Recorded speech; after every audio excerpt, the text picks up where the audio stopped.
Sup guys, I'm Cal, Red Zone Rogue, and welcome to another Force of Will strategy video. Today we are going over Lucifer, or Lucy as some people are calling him, not SERPHIROTH. And yeah, without further ado, let's kick it off. This is a New Frontiers Darkness Lucifer deck, and it is just Darkness, Mono Darkness. So consider this kind of like a good upgrade path if you bought the Darkness starter deck. So yeah, let's start talking about the cards individually. So first up we have the ruler of the deck, Lucifer himself. He's a ruler, fallen angel, darkness, divinity 10, judgment of 3 of any and 2 darkness, and he has a energize of a darkness, a pretty standard ruler side for all of the new Valhalla rulers. On his J ruler side, things start getting badass. He's an 800 flyer. He has first of all, he's called Lucifer, fallen angel of sorrow. So he's a very sad angel.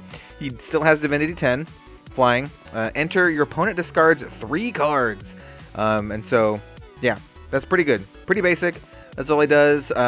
If you get 2/5 will, and your opponent only has 3 cards in their hand and their board presence isn't very strong, man, just J-activate, get rid of the cards in their hand, and you are in a huge commanding lead. And that kind of builds in to one of the main strategies of this deck. We're going to be doing a lot of hand disruption and discard type stuff. So yeah, let's get into the magic stones. Alright, I lied. We're not going to do the magic stones yet. We're going to do the runes first in our rune deck. Man, it's just like second nature to start talking about the magic stones. But no, I think we should do runes next. So the first one we're going to use, or we're going to talk about, is Tears of the Fallen. This card is broken. It has Divinity 2. Cost of 0. So you can play this on turn 1, which is nutso. And it just says your opponent discards a card at random.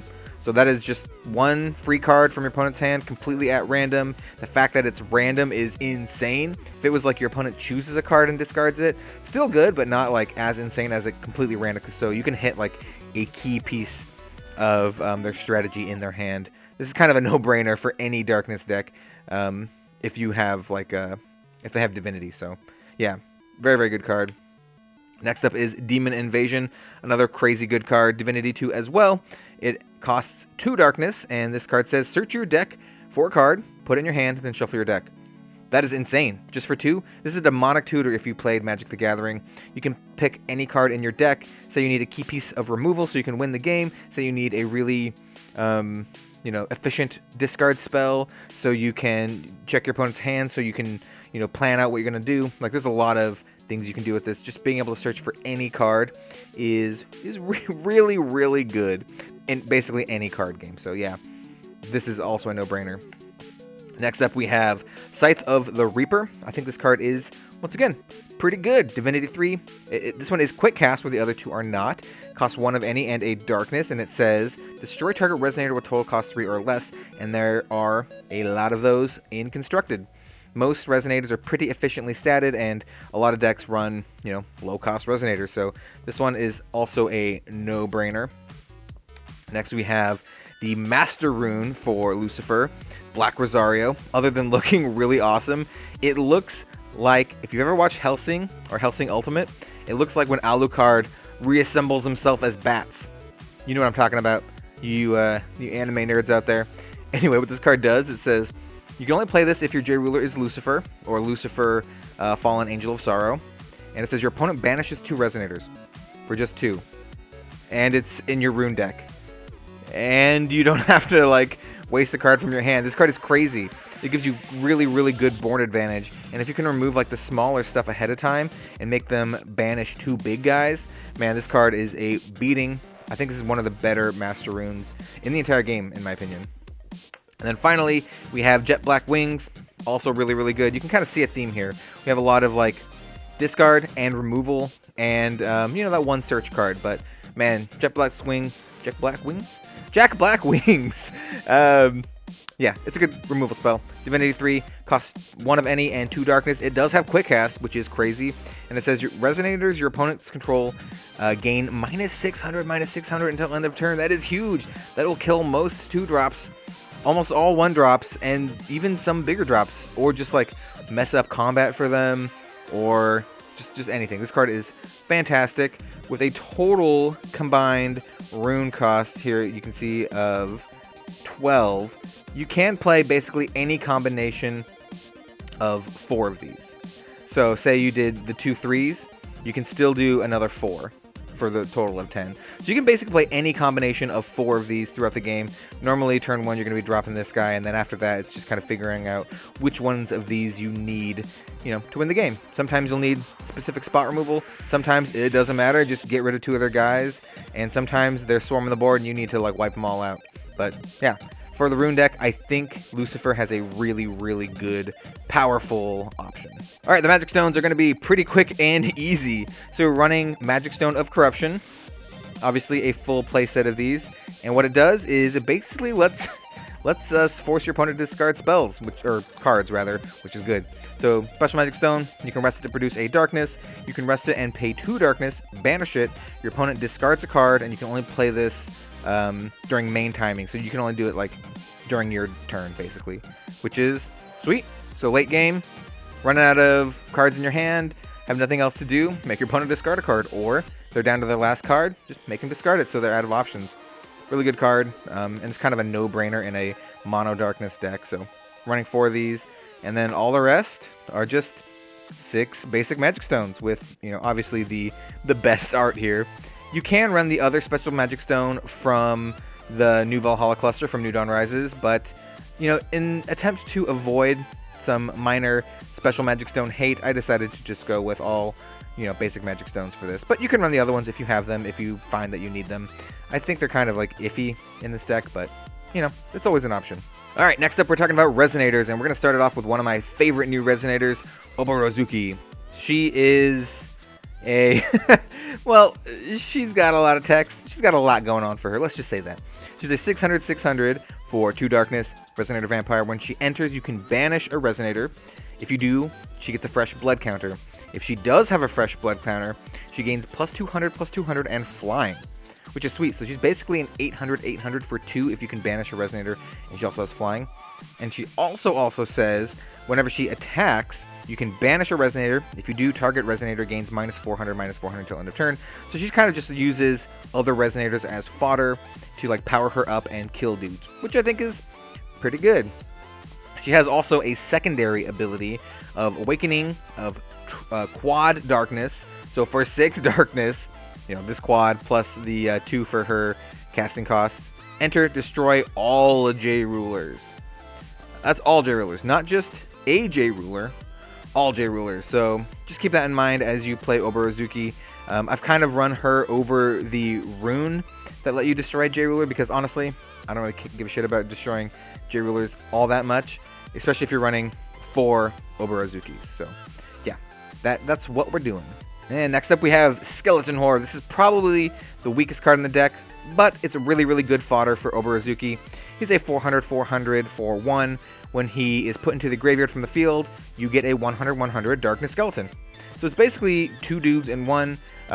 Play this turn 1, and then next turn followed up with Oborozuki, and banish him. She gets +200/+200 flying, and you get another little skeleton dude back that you can banish later to, kill a guy with Oborozuki. So pretty standard card. It's also good at like gumming up the board if your opponent is doing like a really, really aggressive aggro strategy, or if they have like really like a lot of removal spells and stuff. So yeah, Skeleton Horde, probably one of the weakest cards in the deck, but still not too bad. Next up we have one of the best Darkness Resonators ever printed, and honestly one of my favorite cards, Jeanne d'Arc Mad Maiden.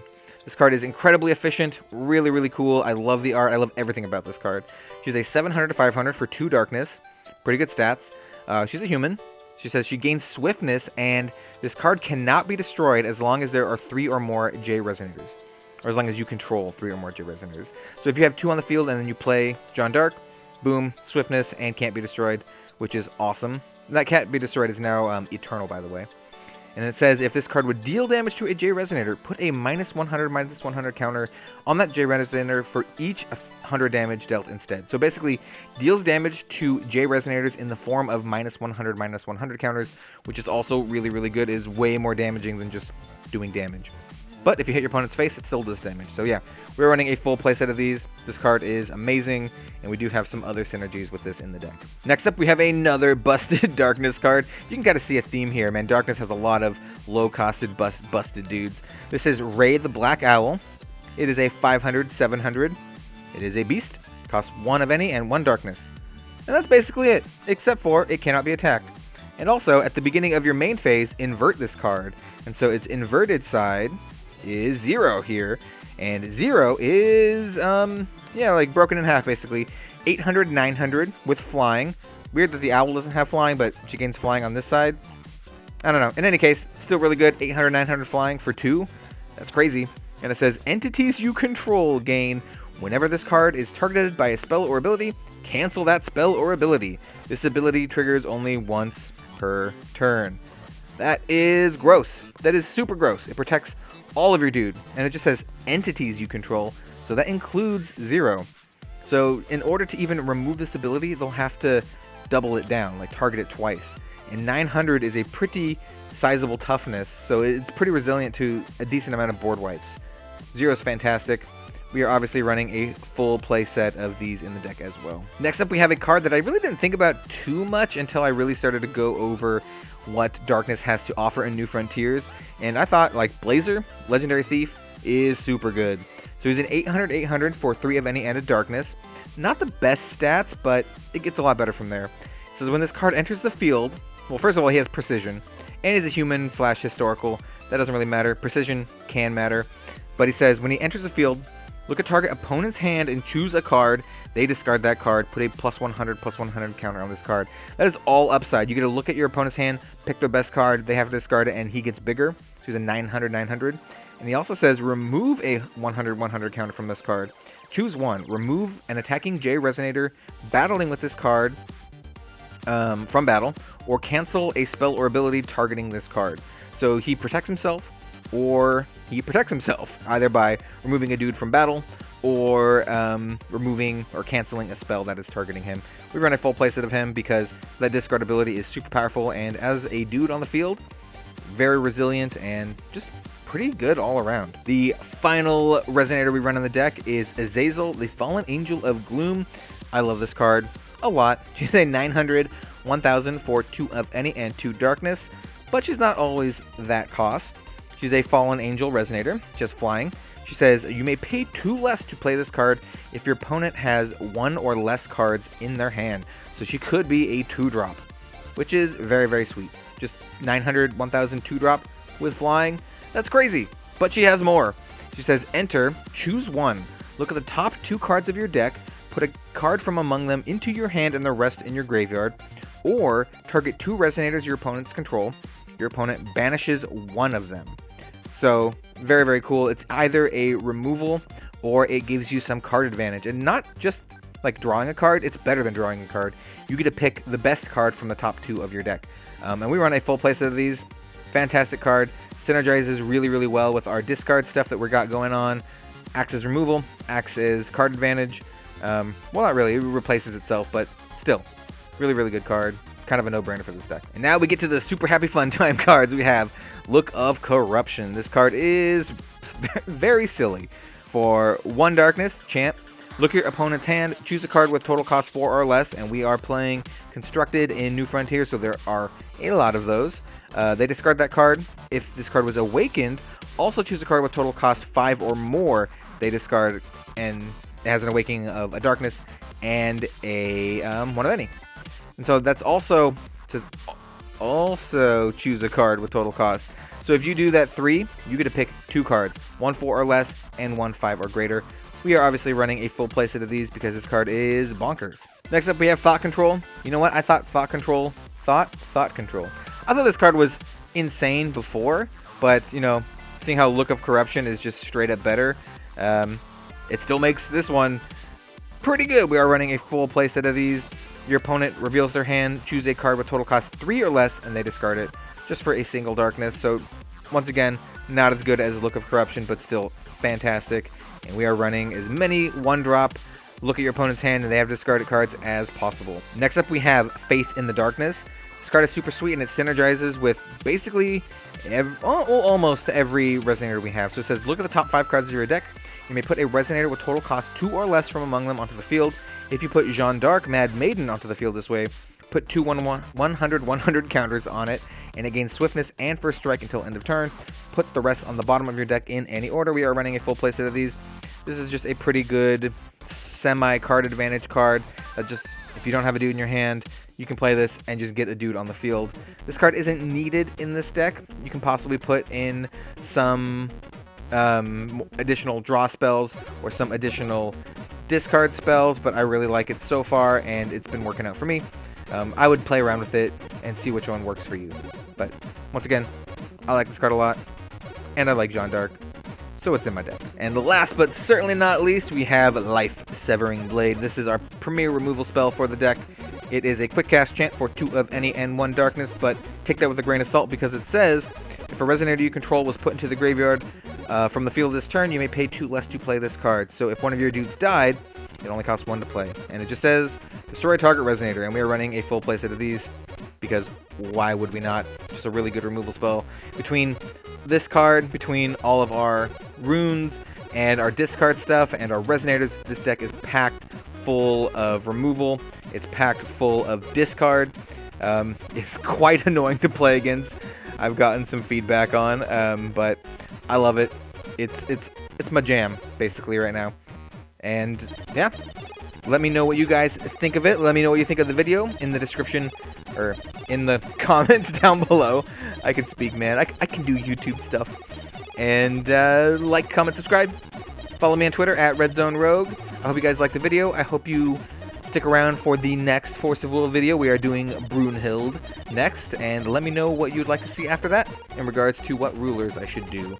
Should I do Chamimi? Should I do Lich? Should I do Isis maybe? Yeah, let me know.